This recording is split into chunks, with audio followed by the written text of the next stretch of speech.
Sukhram memorial बालिका inter college बख्तरी मुरारा Jaunpur से यह आपका ऑनलाइन क्लासेस चलाया जा रहा है बच्चों के लिए।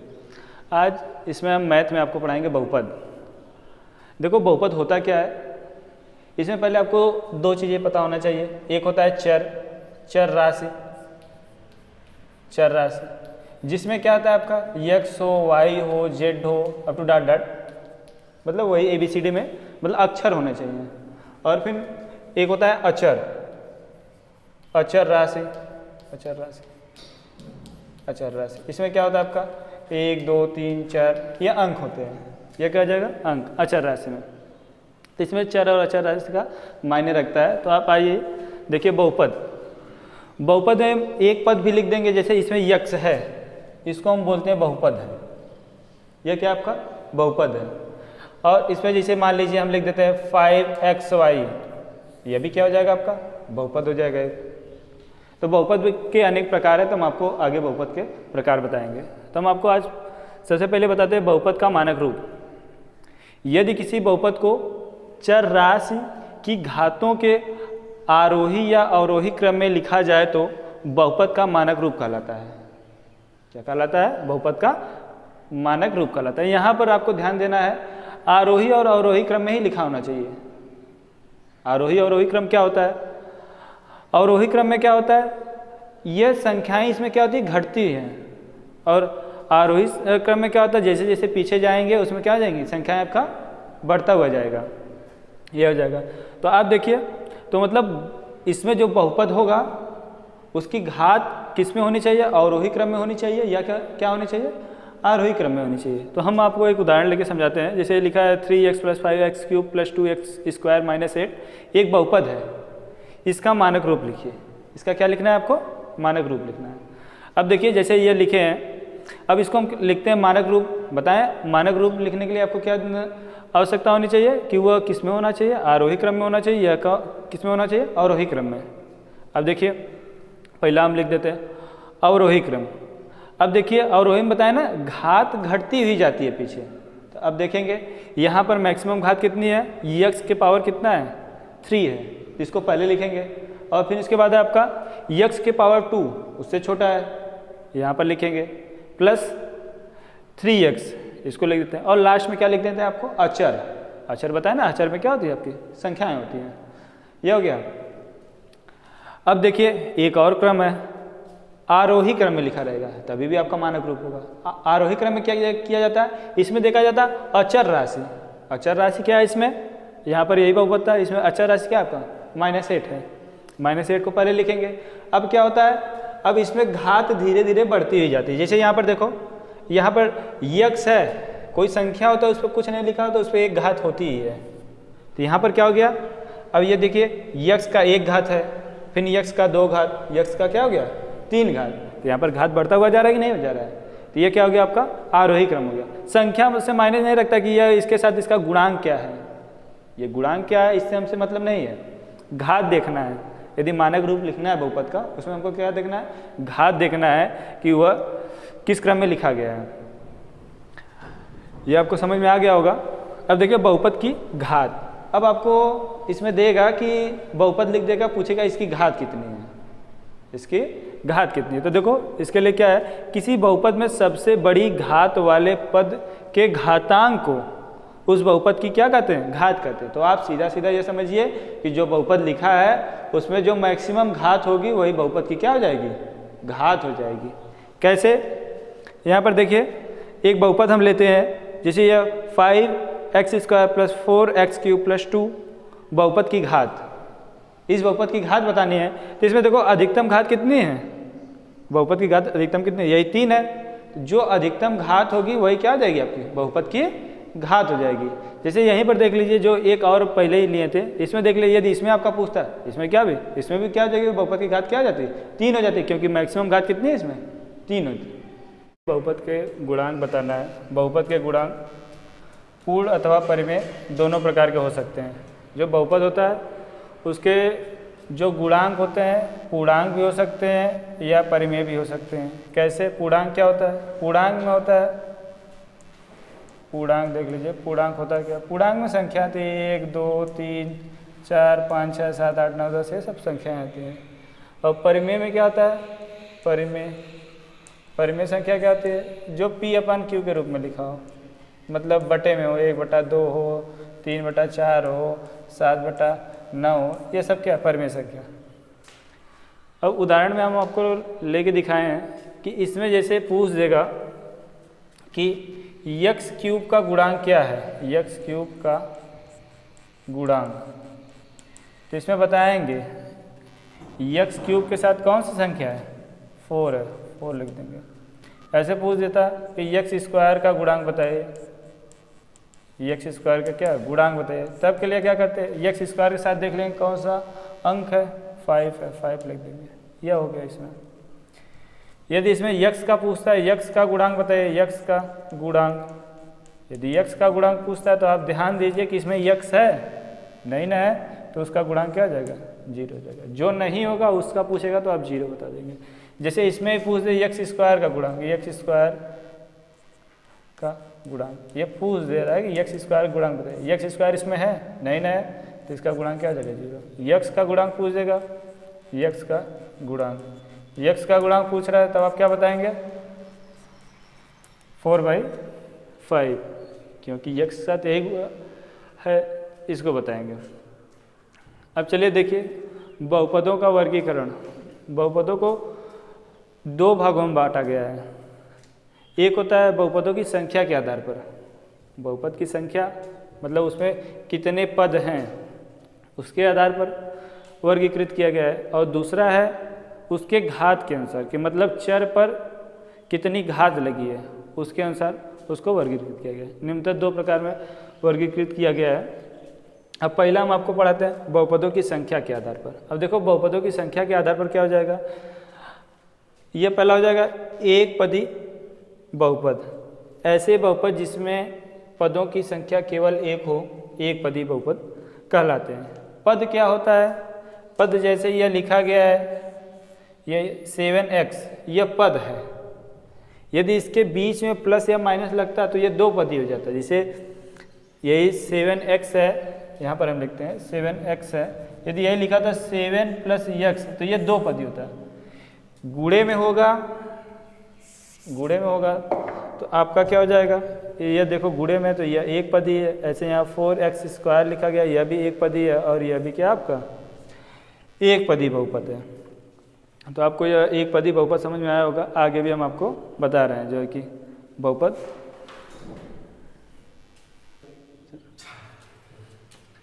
देखिए द्विपदी बहुपद, ऐसे बहुपद जिसमें पदों की संख्या केवल 2 हो, द्विपदी बहुपद कहलाते हैं।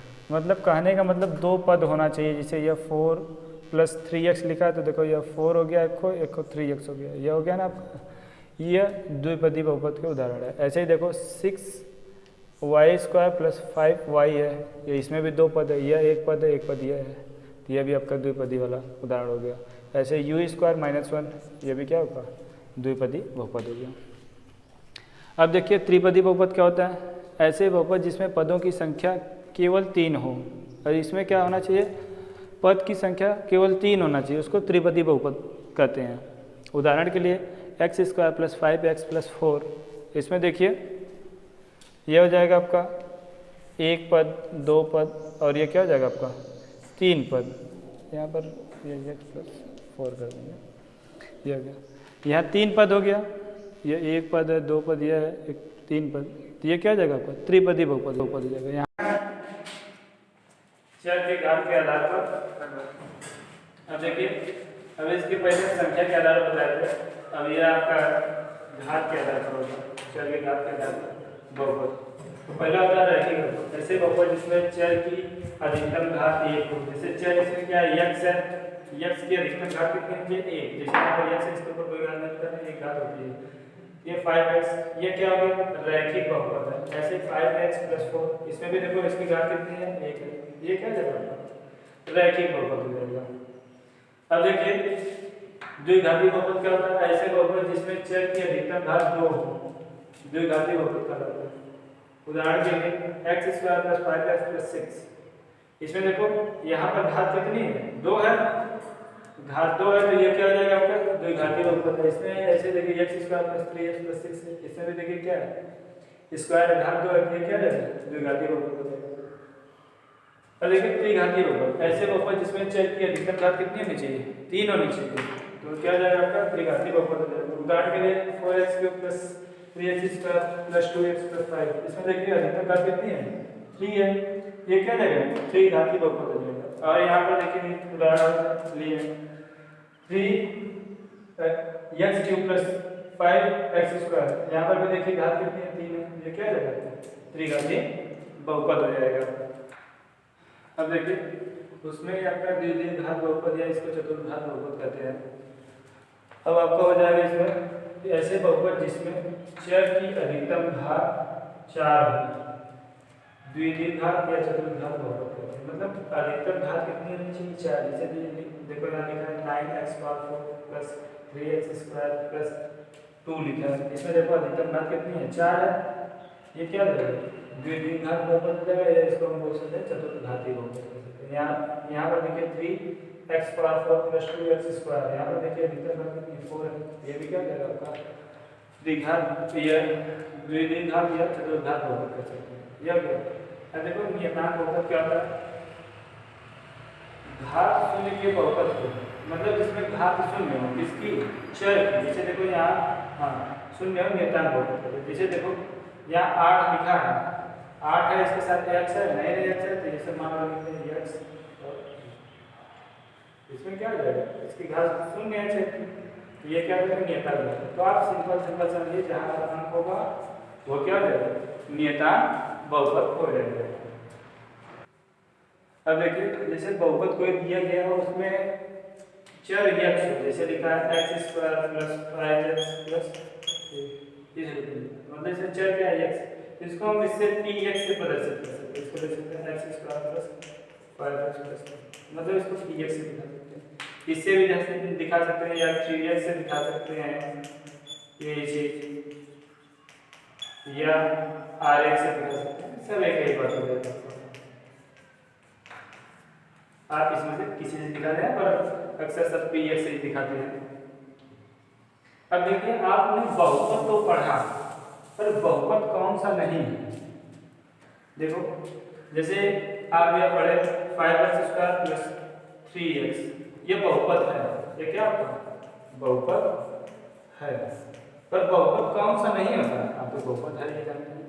जहां पर देखो चर आपका कर्डिंग हो, जैसे कर्डिंग x प्लस 2, देखो चर इसमें क्या है कर्डिंग में बहुपद नहीं है, ये ध्यान देना बहुपद नहीं है, क्या बहुपद नहीं। और एक चीज यहाँ पर और ध्यान देना कि यदि यह चर पर घात बटे में लगी, घात किस में लगी है बटे में, जैसे लिखा y घात 3/2 प्लस ये जाएगा 4y प्लस 2, यहाँ पर देखो घात क्या लगी बटे लगी, ये भी बहुपद नहीं है, ये ध्यान देना है बहुपद नहीं है, बहुपद नहीं है। अब एक बात और ध्यान दीजिए कि यदि पावर माइनस लगा, जैसे y power -2 plus 3y plus 1, ये भी आपका क्या जाएगा बहुपद नहीं है, बहुपद नहीं। ये कुछ चीजें हैं जो आपको क्या है ध्यान देना, जो बहुपद नहीं हो सकती। हाँ एक चीज और है कि ये जैसे ये लिखा है रूट में x और यहाँ बाहर में लिखा है,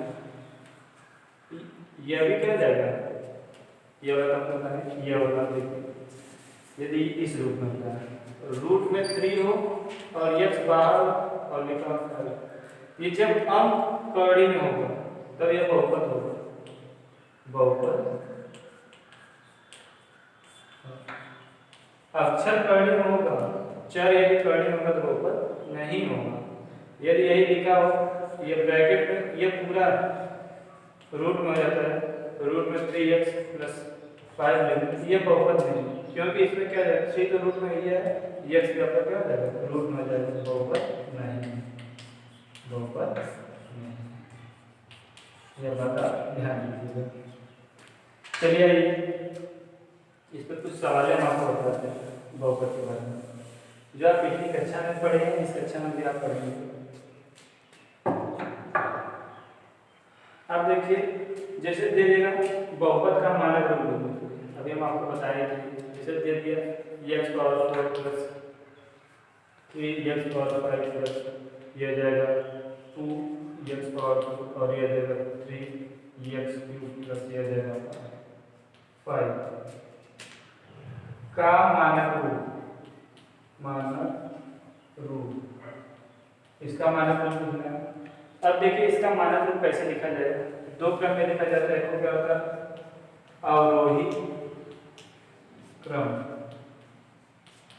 इसमें क्या होता है क्रम धीरे धीरे आप पीछे जाएंगे घटता हुआ जाएगा। तो मतलब सबसे बड़ा इसमें देखते हैं जो पावर होता है 3 पावर 5, फिर उससे छोटा power 4 plus 3 cube plus 2 plus 5। ये आपका अवरोही क्रम, मतलब घात आपको देखना है कि घात उसका कम होती जाए, तो इसका आ जाएगा आपका ये भी मानक रूप होगा। या इसको आप इसका जस्ट उल्टा लिख देंगे, जो अचर है उसको पहले लिख देंगे और 2x² plus 3x cube plus x power 4 plus 3x power 5। ये क्या रहता आरोही क्रम, क्या आरोही,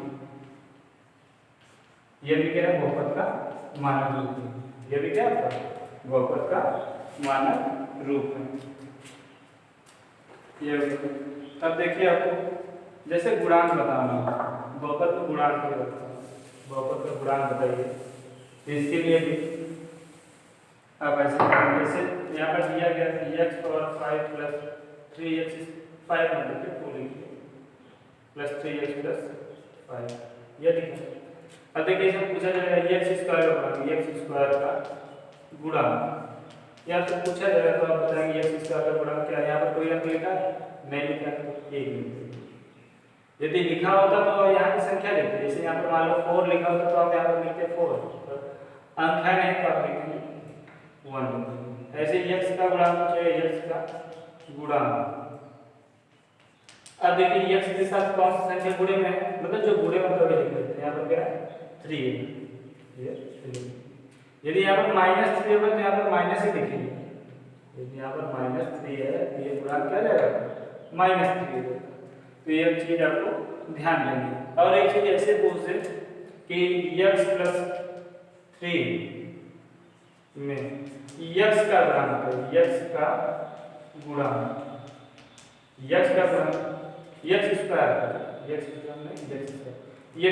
x² इसमें है नहीं है, x² नहीं है तो हम क्या करेंगे x² का गुणांक क्या रहेगा 0। जो नहीं होगा उसका गुणांक क्या रहेगा 0, क्या रहेगा 0।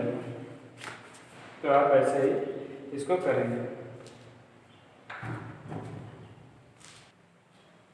और देखिए ये आपको इसमें सवाल दी गई है, आपको सवाल है अच्छा 10 में, वो कैसे लगाएंगे बहुपद। जैसे दिया गया fx बराबर 4x पावर 2 प्लस 3x अपान 2 माइनस 9 का यह -2 पर मान लो, मतलब यह वाला मान इसमें रखना है। तो हल करेंगे, मान ज्ञात करना है बहुपद का। तो x बराबर कितना देगा आपको -2, यहाँ पर रख देंगे -2। यह 4 x जहाँ पर है वहाँ पर क्या लिखना है -2 का 4 प्लस 3, यहाँ क्या जाएगा आपका -2 हो जाएगा, अपन क्या जाएगा 2 हो जाएगा, -9 हो जाएगा। ये हो गया, जहाँ जहाँ x है वहाँ यह रख देंगे x वहाँ।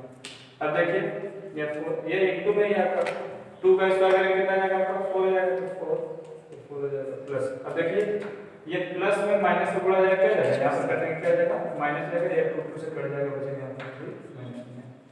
इसका गुणा कर देंगे कितना जाएगा आपका 16 हो जाएगा, ये कितना जाएगा 12, ये कट गया जाएगा कितना 4 जाएगा। ऐसे मान करेंगे,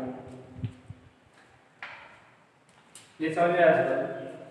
जब भी दिया जाएगा बहुपद और उसमें x दिया जाएगा मान रखने का, तब मान से रखें निकालेंगे। अब देखिए एक सवाल और कि बहुपद का शून्यांक क्या होता है। जैसे एक बहुपद हम लिख देते हैं x² प्लस 7x प्लस 10। अब कहेगा इस बहुपद का शून्यांक, बहुपद का शून्यांक क्या है, बहुपद का शून्यांक ये शून्य ज्ञान